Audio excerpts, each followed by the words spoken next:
আমরা জীবনে অনেক কিছুই স্বপ্ন দেখি, কিন্তু আমাদের জীবনে আমরা কয়টা স্বপ্ন পূরণ করতে পারি বলেন তো? আসসালামু আলাইকুম দর্শক, সবাই কেমন আছেন? আশা করি যে যেখানে আছেন আল্লাহর রহমতে ভালোই আছেন।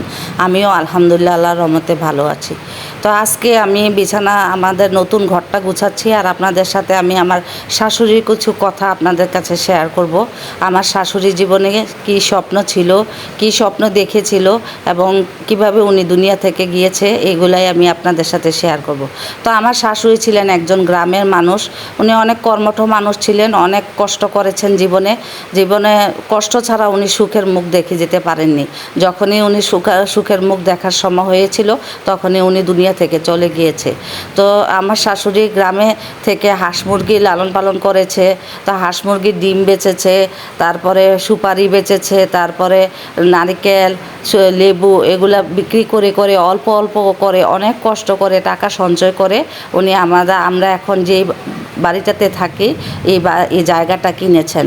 উনি অনেক কষ্ট করেছেন, অনেক কষ্ট করার পরে উনি এই জায়গাটা কিনেছেন। ওনার অনেক শখ ছিল ওনার শহরে একটা বাড়ি হবে, উনি শহরে এসে থাকবে। উনি গ্রামে থাকতে চায় নাই, কারণ উনি গ্রামে থেকে অনেক কষ্ট করেছেন।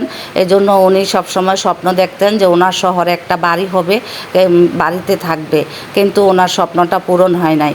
উনি এই স্বপ্নই থেকে গেছে। উনি এই জায়গাটা কেনার পরে উনি দুনিয়া থেকে চলে যায়। তারপরে আমার শ্বশুর এখানে এই বিল্ডিংটা করে। এখানে 3তলা ফাউন্ডেশন দিয়ে আমার শ্বশুর এই বিল্ডিংটা করে। তো বিল্ডিংয়ে দুইটা বেডরুম, একটা ড্রয়িং রুম, একটা ডাইনিং রুম, একটা কিচেন ছিল। তারপরে আমার বিয়ের পরে আমি একটা বেডরুমে থাকি, আমার শ্বশুর একটা বেডরুমে থাকে। আর আমার বড় ভাসুরের উপরে 2টা রুম করা হয়েছিল, মেহমান আসলে থাকবে। তো এখানে আমার বড় ভাসুর থাকতো, মেহমান আসলে থাকতো। আবার আমার মেজ ভাসুর তখন ইটালি ছিল, ইটালি থেকে আসলে উনি থাকতেন। তো এইভাবে আমাদের দিনগুলো যেতে লাগলো। তারপরে যখন আমার 3টা মেয়ে হলো, আমার মেয়েরাও বড় হলো, আমার মেয়েদের লেখাপড়ার রুম নাই। এই জন্য মেয়েদের লেখাপড়া অনেক সমস্যা হয়ে যাচ্ছে। তার জন্য আমরা ড্রয়িং রুমটাকে আমার মেয়েদের লেখাপড়ার রুম বানিয়ে ফেললাম। আর আমাদের বাইরে একটা গ্যারেজ ঘর ছিল, আমার মেজ বাসুরের গাড়ি ছিল। তো উনি গাড়িটা বিক্রি করে দেওয়ায় গ্যারেজ ঘরটা খালি পড়েছিল। তো ওইটাকে আমরা ঠিকঠাক করে একটু সুন্দর করে ওইটাকে আমরা ড্রয়িং রুম বানিয়েছিলাম।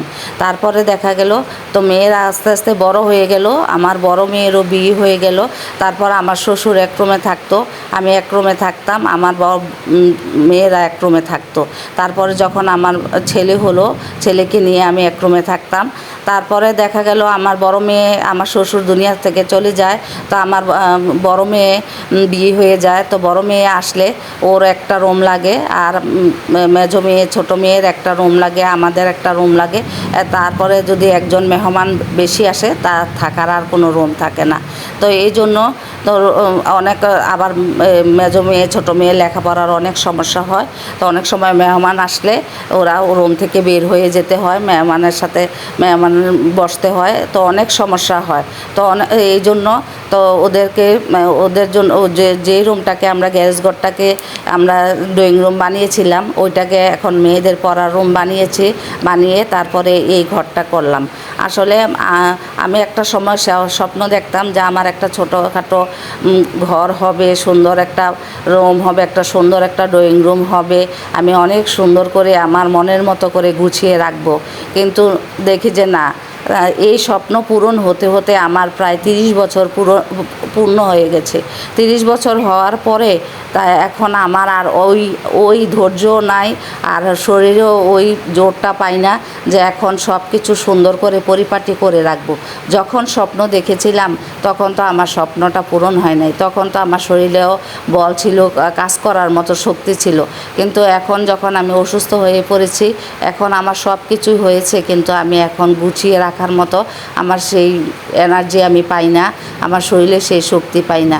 কিন্তু আমার খুবই শখ ছিল আমার সুন্দর একটা ড্রয়িং রুম হবে, আমি ওইটাকে সুন্দর করে সাজিয়ে গুছিয়ে রাখবো, আমার মনের মতো করে সাজিয়ে রাখবো। কিন্তু এখন আল্লাহ তাআলা দিয়েছেন ঠিকই, কিন্তু এখন আমার সেই এনার্জিটা পাই না যে আমি একদিন যদি একটু কাজ করি আরেক দিন একদম অসুস্থ হয়ে যাই, সেই সুযোগটা পাই না।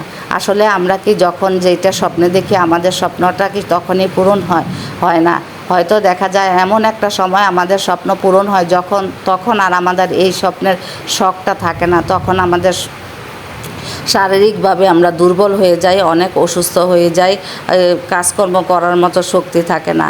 এই হলো আমার আর আমার শাশুড়ির স্বপ্নের গল্প। তো মানুষ তো অনেক কিছুই স্বপ্ন দেখে, আমরা তো সবাই অনেক কিছুই স্বপ্ন দেখি, কিন্তু আমাদের কজনার স্বপ্ন ফলে বলুন তো। তো দর্শক, আমার ভিডিওর কোনো অংশ যদি আপনাদের ভালো লেগে থাকে তাহলে একটা লাইক দিয়ে দিবেন, সাবস্ক্রাইব করে দিবেন, আর বেশি বেশি শেয়ার করে দিবেন, আর কমেন্টে আপনাদের মূল্যবান মতামত জানিয়ে যাবেন আমার ভিডিওগুলো আপনাদের কাছে কেমন লাগে, আর আমাদের এই যে নতুন ঘরটা কেমন হয়েছে। আজকের মধ্যে এখানে রাখছি।